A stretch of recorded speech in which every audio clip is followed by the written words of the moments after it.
یا پیر میرے شہباز ولی، یا پیر میرے شہباز ولی، شہباز قطب غو۔ اس کی مثال یوں سمجھ لو کہ جیسے آئینے کے سامنے آئینہ،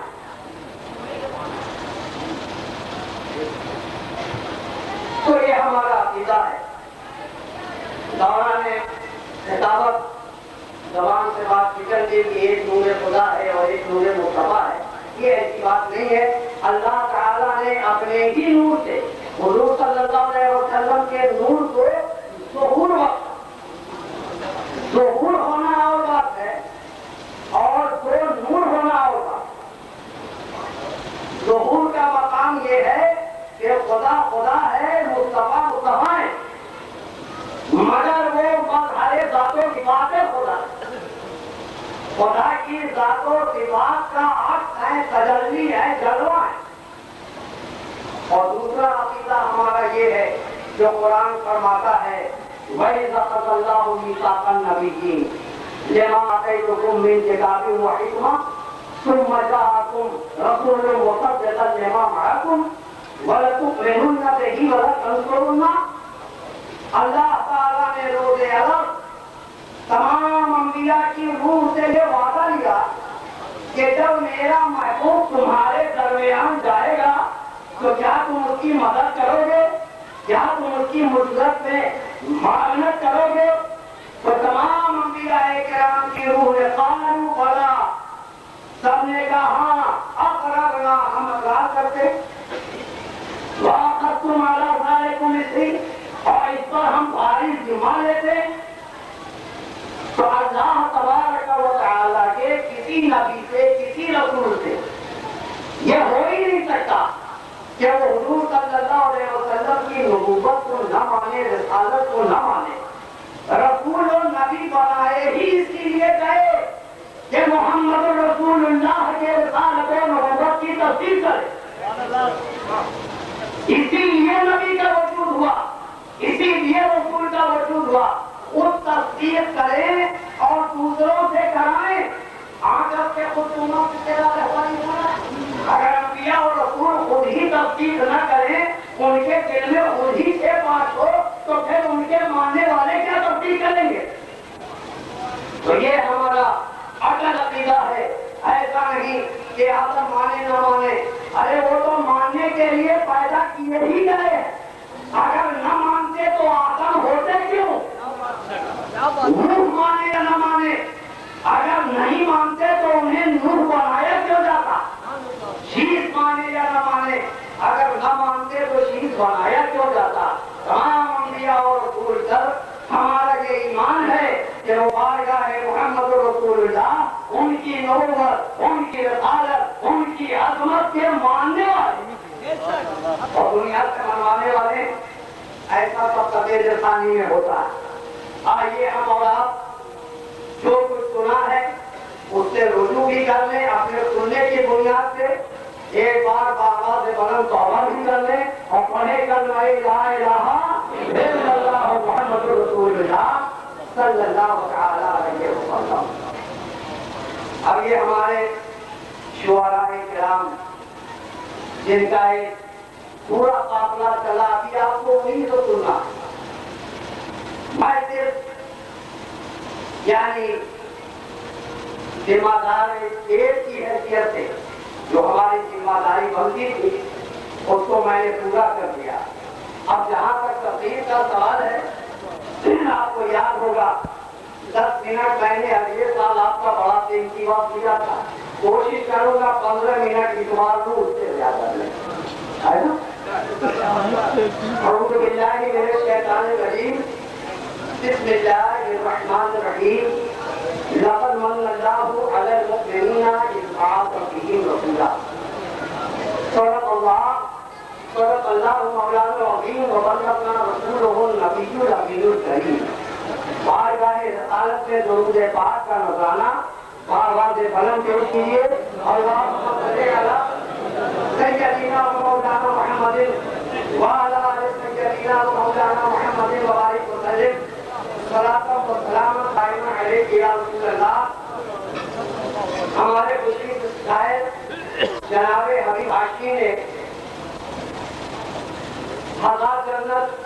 قریب بھی سنا سنا کر میں بھی کیوں اس نعمت سے محروم رہ جاؤں؟ گرچہ میں ایک بندہ ہوں، صرف بندہ، میں نہ کہ سرکار کیا لکھوں گا؟ میں ایک بندہ ہوں، صرف بندہ، میں نہ کہ سرکار کیا لکھوں گا؟ ارے خدا نہیں ہوں کہ ان کی مدحت میں 30 پارے اتار، خدا نہیں ہوں کہ ان کی مدحت میں 30 پارے اتار دوں گا، اور سنبھل سنبھل کر 2-4 مصرے میں ضبط تحریر کر رہا ہوں، سنبھل سنبھل کر 2-4 مصرے میں ضبط تحریر کر رہا ہوں، یہی پسند آ گئے انہیں تو حلال جنت کرنا۔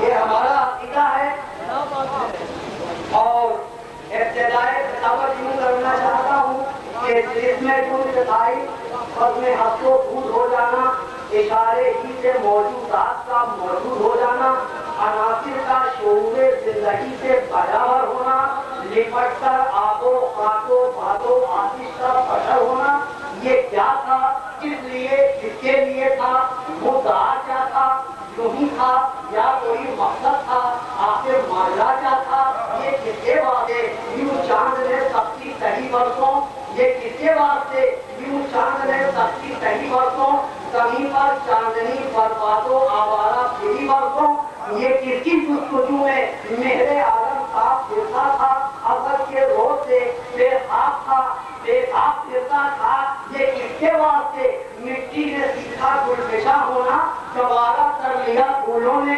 پامالے خزاں ہونا، مشیت تھی کہ یہ سب کچھ چاہے افلاک ہونا تھا، یہ سب کچھ ایک دن نظر چہے لولاک ہونا تھا، یہ سب کچھ ایک دن نظر چہے لولاک ہونا تھا، نگاہ آئی دریچے کھول دو ایوان قدرت کے، نظارے خود کرے گی آج قدرت، شان قدرت کے، ربیع الاول امیدوں کی دنیا ساتھ لے آیا، دعاؤں کی قبولیت کو ہاتھوں ہاتھ لے آیا، اور ارشاد باری ہوا لقد من اللہ علی المؤمنین اذ بعث فیہم رسولا یتلو علیہم آیاتہم ویزکیہم ویعلمہم الکتاب والحکمہ۔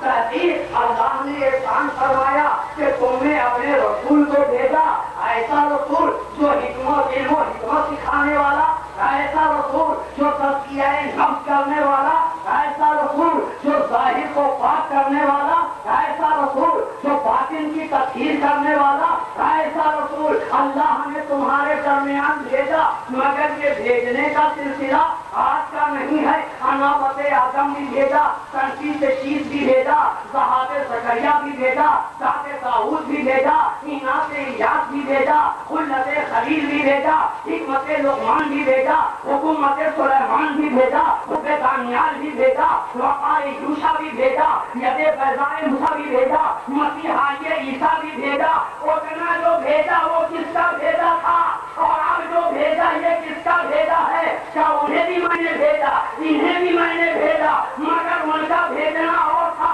ان کا بھیجنا اور ہے۔ وہ جتنے آئے تھے وہ خطرہ خطرہ لے کر آئے تھے، یہ جا رہا ہے دریا ہی دریا بن کر چلا جا رہا ہے۔ لقد من اللہ علی المؤمنین اذ بعث فیہم رسولا، آنے کی شان ایسی کہ زمانے کا مزاج بدل گیا، آسمان کا شامیانائی نظام کر گیا، پانی پہ زمین بچھا دی گئی، پہاڑوں کو بلندی دے دی گئی، آسمانوں کو ترنم دے دیا گیا، دریا کو روانی، موجوں کو طغیانی، کلیوں کو تبسم، سبزوں کو لہر، بلبل کو چہل، باغ کو مہر، ساری کائنات کو موسع کر دیا گیا، نظام حکومت قائم کر دیا گیا، نظام عدل قائم کر دیا گیا، ساری خدا کی خدائی جب منظم ہو گئی، ساری خدا کی خدائی جب منظم ہو گئی، اتنی منظم ہو گئی کہ ایسی تنظیم دنیا کا کوئی بندہ نہیں کر سکتا ہے، اتنی روشنی دے دی گئی کہ ایسی روشنی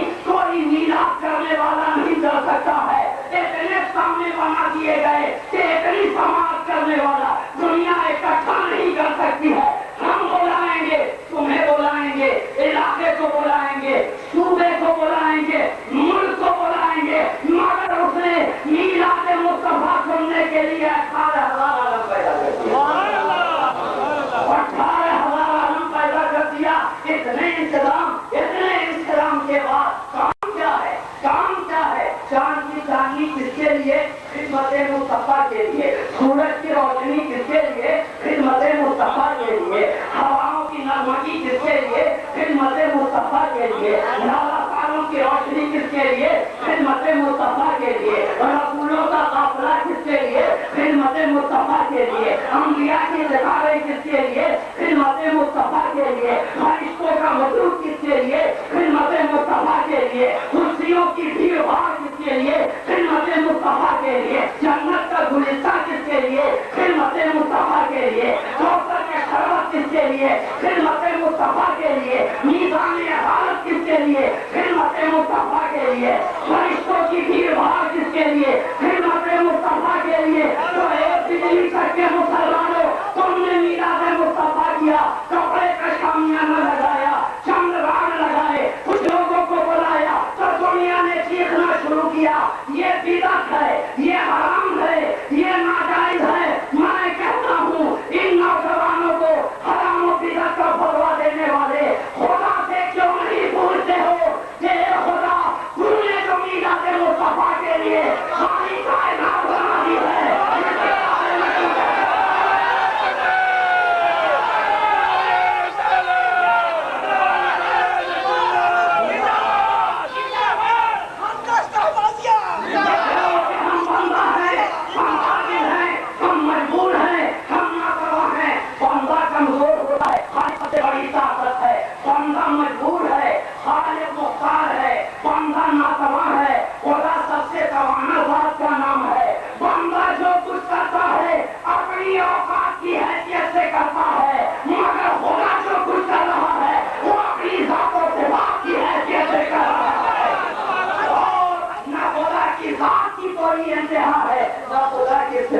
کوئی انتہا ہے. تو وہ جو نظام بنائے گا، وہ جو قانون بنائے گا، وہ جو انتظام کرے گا، اس کا جواب کون دے سکتا ہے؟ اس کا جواب کون دے سکتا؟ میلاد ہے کیا؟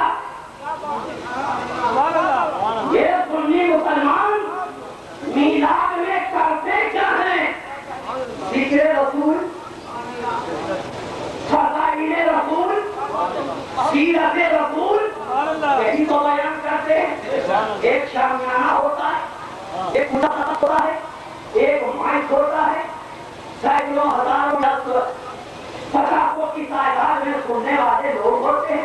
ایک ذاکر نبی ہوتا ہے جو رسول کا ذکر سناتا ہے، مداح رسول ہوتا ہے جو نبی کی نعت بیان کرتا ہے. کیا اس کے علاوہ بھی کچھ ہوتا ہے؟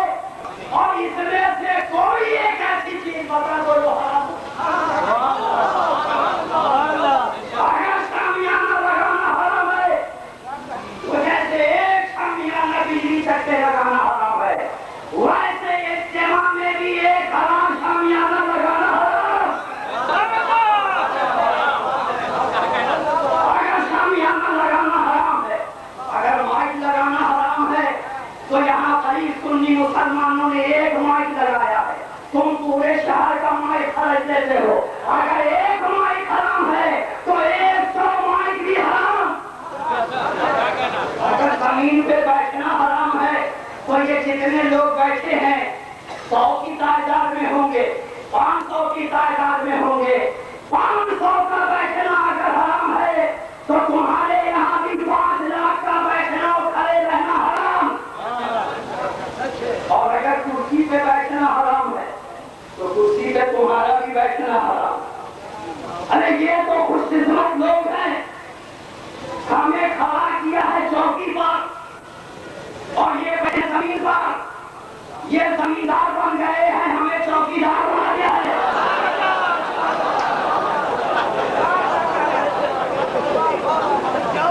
مگر ہمیں یہ گوارا اس لیے ہے کہ یہ میرے رسول کا چرچا سننے آئے ہیں، ان کے باتیں سننے آئے ہیں، ان کی سیرت سننے آئے ہیں. تو اگر ایسا سنانا حرام ہے تو ایک تبلیغ کرنے والوں، ایک دارالعلوم بنانے والوں، اپنے گھروں سے پہلے قرآن نکال دو.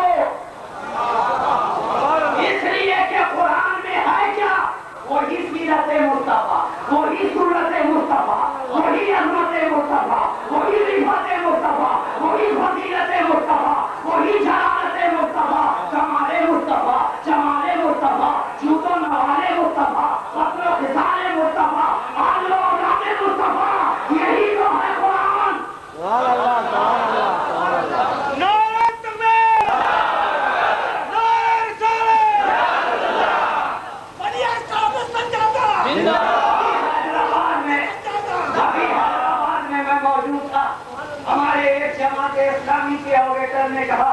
کہ لوگوں نے قرآن کو سرکار کے حکم کی جلوہ گاہ بنا کر رکھ دیا ہے، حالانکہ وہ سیرت کا نصاب ہے۔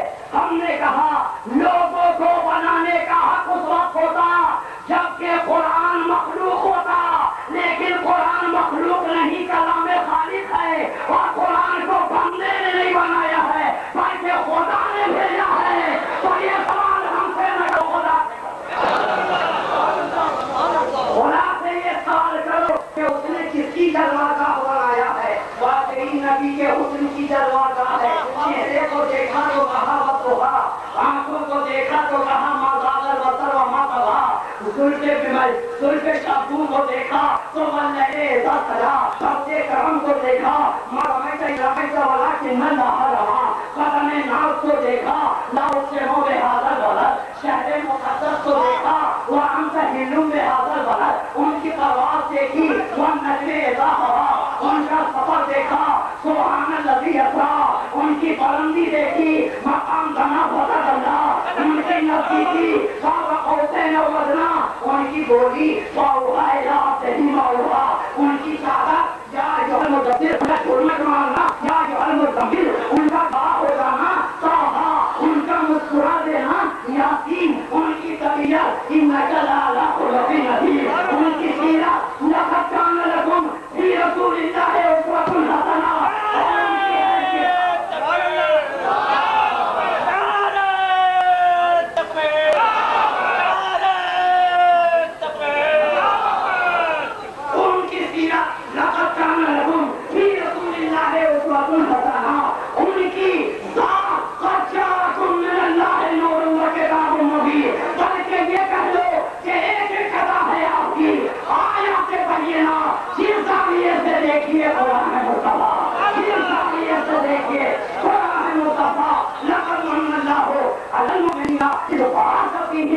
اللہ نے مومنوں پر احسان فرمایا، ان میں اپنے رسول کو بھیجا۔ تو ایک بات 5 منٹ دے کر 10 منٹ ہو گیا، 5 منٹ یہ جو آپ کے ذہن میں آ جائے اللہ کی ذات کیا ہے تو قرآن کا پہلا ورق لگے اور الحمدللہ یہ سارے حافظ قرآن الحمدللہ رب العالمین۔ سورہ فاتحہ، اب لوگ کہتے ہیں کہ قرآن میں فاتحہ کہاں، اور ایک ہی والا کھولو سامنے فاتحہ،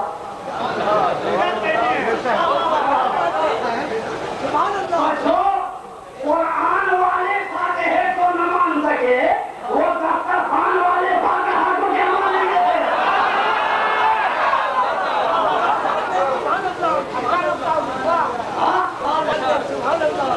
کیا ہے تمام جہانوں کا رب، اور ہم جس کی میراث کر رہے ہیں وہ کون ہے؟ وَمَا أَرْسَلْنَاكَ إِلَّا رَحْمَةً لِّلْعَالَمِينَ، سارے جہانوں کی رحمت۔ اور جس قرآن نے کہا کہ سارے جہانوں کا رب اللہ ہے اور سارے جہانوں کی رحمت محمد مصطفیٰ ہے صلی اللہ علیہ وسلم، وہ خود قرآن کیا ہے؟ وہ ہے ہدی للعالمین، ساری کائنات کی ہدایت ہے نا۔ تو سارے جہانوں کا رب کون؟ بولو اللہ، سارے جہانوں کا رب اور سارے جہانوں کی رحمت محمد مصطفیٰ اور سارے جہانوں کی ہدایت کا ذریعہ قرآن ہے نا۔ مگر یہ کیا بات ہے؟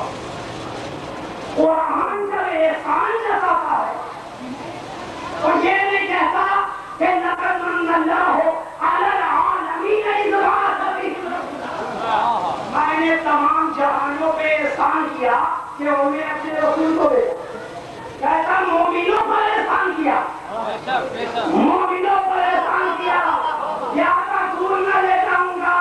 ارے نمک کا احساس اسے دلایا جاتا ہے جو نمک حلال ہوا جاتا ہے،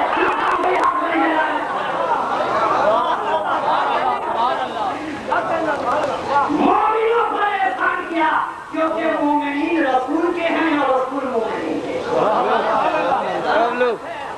مومنین رسول کے ہیں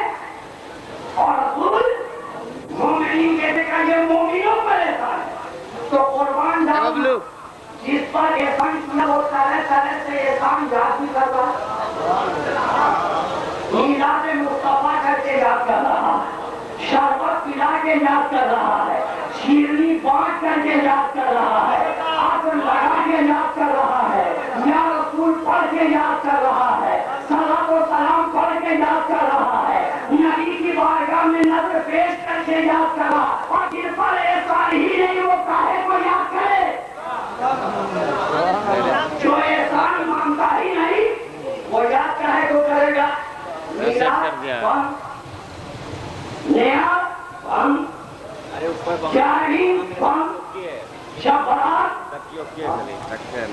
فاتحہ بند، عقیدت رسول بند، محبت رسول بند، سارے دروازے بند، سارے دروازے جو خود سے بند کر لے۔ اب بولو روشنی جائے تو کدھر سے؟ ہم نے نہیں بند کیا ہے، خود سے اپنے پہ جس نے بند کر دیا ہو پھر اس کو شکوا کہے گا ہے ہمیں زیارت رسول کیوں نہیں مل رہی ہے، ہمیں شفاعت رسول کیوں نہیں مل رہی ہے، ہمیں رحمت رسول کیوں ملے گی؟ انہیں جو رسول کی بارگاہ سے سجے ہوئے ہیں اور جو کٹے ہوئے ہیں ان سے رحمت بھی ہٹی ہوئی ہے، ان کو نہیں ملنے والے، ان کو نہیں ملنے والے۔ اللہ کا شکر مناؤ مسلمانوں کہ تم مسلمان ہی نہیں سنی مسلمان۔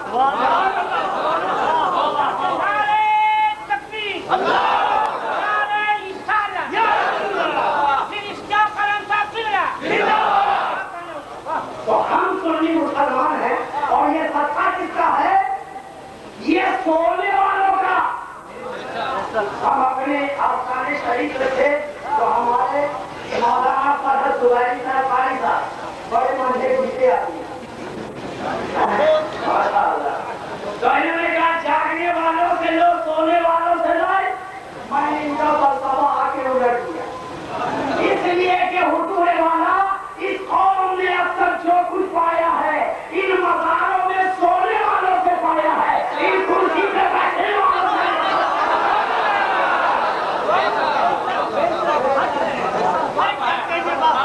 کرنا یہ ہے کہ جو اس کے اندر سوئے ہوئے ہیں وہ جلوہ الہی میں سوئے ہوئے ہیں،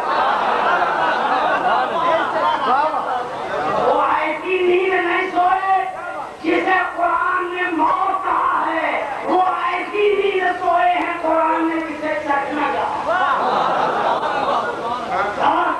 کل نفس ذائقۃ الموت، مرنا سب کو ہے، مگر ترجمہ کیا ہے؟ ہر شخص کو موت کا مزہ چکھنا ہے۔ تو آپ بتا دیجیے چکھا کیسے جاتا ہے؟ ہم تقریر خالی کرتے ہیں، ایک آدمی بھی نہیں جاتا۔ ارے جو لوگ پرانے دور میں چکھنا والے ہو کم سے کم وہ کو سوچ کر کیسے رکھا جاتا ہے؟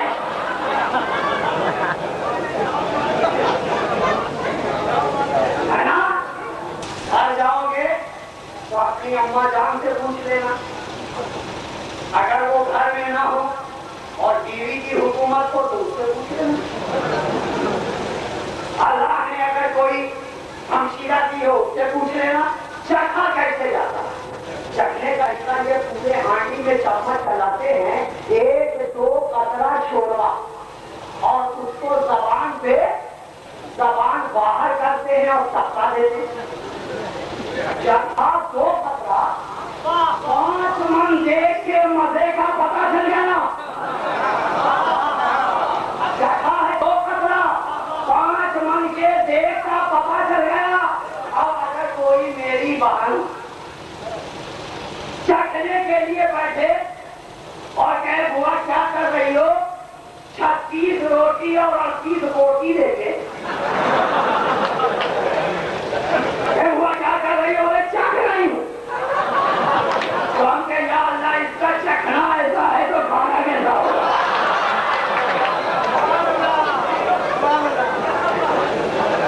چکھا ایسے نہیں جاتا، چکھنے کا مطلب بتا تھا۔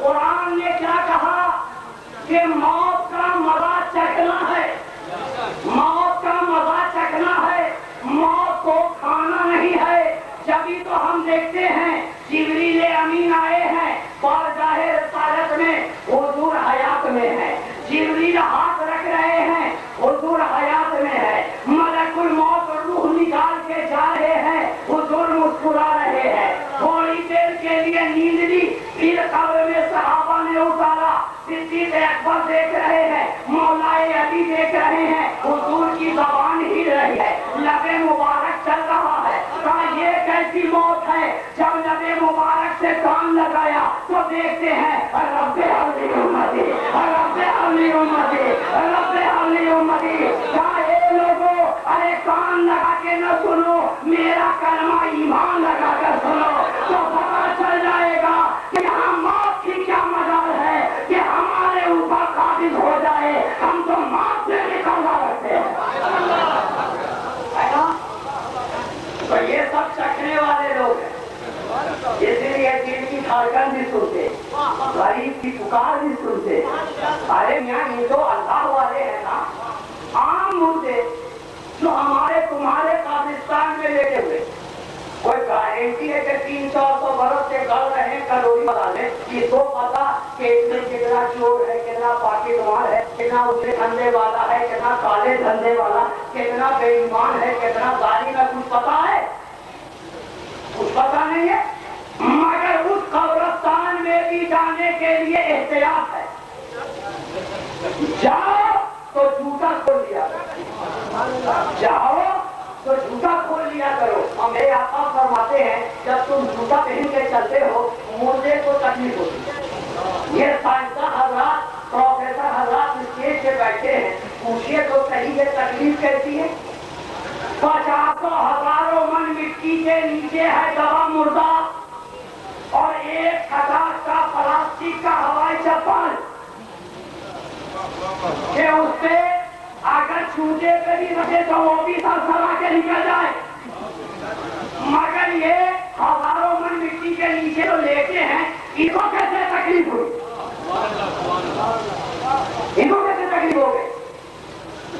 ارے ہم کوئی موٹا سا کپڑا پہن دیں اس پر سے کوئی پین چبھا دے تو کپڑے کو تکلیف ہوگی کہ میرے جسم کو ہوگی؟ کیا پتا چلا یہ مردے جب تک زمین پہ رہتے ہیں چاہے بدکار ہو یا پارسا، ان کا احساس جتنا بلند رہتا ہے اس سے ہزاروں درجہ احساس ان کا قبر کے اندر جانے سے ہو جاتا ہے کہ ہزاروں من اوپر وزن ڈالا جا رہا ہے، تکلیف نیچے ہو رہے۔ یہ کون تکلیف محسوس کر رہا ہے؟ جو گنہگار ہے، ذلیل و خوار ہے، اس کے جب احساس کا یہ عالم ہے تو جو اللہ والا ہے اس کے احساس کا کیا عالم ہوگا؟ اور اسی لیے تو حضور نے فرمایا عام دوستان سے بھی جائے کرو، کہا کرو السلام علیکم یا اہل القبور، اور اگر نہیں کریں گے میرا کیا لیں گے؟ ہم کروڑی بلا کرو نہیں بلا، اور حدیث کہتی ہے تو جانے کے کیا کریں گے؟ آپ نے مسجد سے مسافر مارے اور اگر جب ان کی مسجد کرتی ہے تو کہتے ہیں دیکھو بھائی میرے پیسے تھے، کھایا میرے پیسے تھے، مکان بنایا میرے پیسے سے، دھندا میرے پیسے سے کیا، ابھی کروڑپتی ہو گیا ہے، ایک طرف سر لگاتا ہے پیچھے صاحب لگاتا ہے، اور اتنا دن کہ ادھر سے گزرے تو ہمارے لیے دعائے خیر تو کیا سلام کے لیے ہاتھ بھی نہیں اٹھاتا ہے، تو ہم نے کہا کیا وہ اندر سے دیکھ رہے ہیں؟ اب تو اور پرابلم ہو گیا، اس وقت تو صرف محسوس کرنے کی بات تھی، کہا ہر قبر میں جانے والا چاہے گنہگار ہو یا نیک ہو جو بھی ادھر سے گزرتا ہے سب کو دیکھتا، اور جو بات کر کے گزرتا وہ بات نہیں سنتا، کون؟ چور مردہ، گنہگار کا مردہ، پاکٹ مار کا مردہ، بدمست کا مردہ، خطاگار نگار کا، تو سوچو جب کالی فطرت والے مردوں کا یہ عالم ہے تو نوری فطرت والے مردوں کا کیا عالم ہوگا؟ وہ کتنا سن رہے ہوں گے، وہ کتنا دیکھ رہے ہوں گے۔ آج یہ سرکار کی فرمات سجائے ہو کیا سمجھے ہو؟ حضور نہیں دیکھ رہے ہیں، وہ دیکھ رہے ہیں، سن رہے ہیں، جب محسوس کر رہے ہیں، بلکہ یہی نہیں 18,000 عالم کا خدا ویسے 18,000 عالم عالم پیدا کر دے تو ہر جگہ میرے رسول دیکھ رہے ہیں، ہر جگہ میرے نبی دیکھ رہے ہیں، ہر جگہ میرے آقا دیکھ رہے ہیں۔ یہ بھی اللہ کا احسان ہے کہ اس نے ہمیں ایسا نبی دیا جو پل پل دیکھ رہا ہے، اور جب یہاں اتنا دیکھ رہے ہیں تو حشر میں کتنا نہ دیکھیں گے؟ کبھی میدان میں دیکھیں گے، کبھی عدالت میں دیکھیں گے، کبھی دوزخ کے کنارے دیکھیں گے. تبھی تو فرماتے ہیں انتم تسعون فی النار کالفراشا وہاں اقسم بحجکم ہلما الیہ ہلما الیہ. تم دیوانوں کی طرح جہنم کی آگ میں گرے پڑتے ہو اور ایک میں ہوں کہ تمہارا بندے کہاں پکڑے ہوا ہو. دیوانے کہاں جاتے ہو؟ ادھر آ جاؤ. گنہگاروں کہاں جاتے ہو؟ ادھر آ جاؤ. خطا کاروں کہاں جاتے ہو؟ ادھر آ جاؤ. اس لیے کہ آج سب کا دامن چھوٹا ہے، بدل دامن مصطفیٰ کے یہ جب پھیل جائے گا تو ساری کائنات گوشہ دامن میں سمٹ کر آ جائے. یہی 15-20 کا ہمارا پیغام ہے. پروردگار عالم یہ تو قبول فرمائے. اب آپ کو جتنی نعت سننی ہے اور جس کی بات سننی ہے، یہ رات بھی حوالے اور ساری بات بھی حوالے. آخری بات ہے، آخری وقت ہے، یہ دل کا پیام آخری مہربان تیری فضل سے ہم چلے. لینا میرا سلام آخری آخر دعوانا الحمدللہ رب العالمین. ابھی حضور خطیب الہند حضرت علامہ پریشان شاہ رحمۃ اللہ کی معذور گفتگو آپ سماعت کر رہے تھے. اب ہم اپنے مذاہب مصطفیٰ کی طرف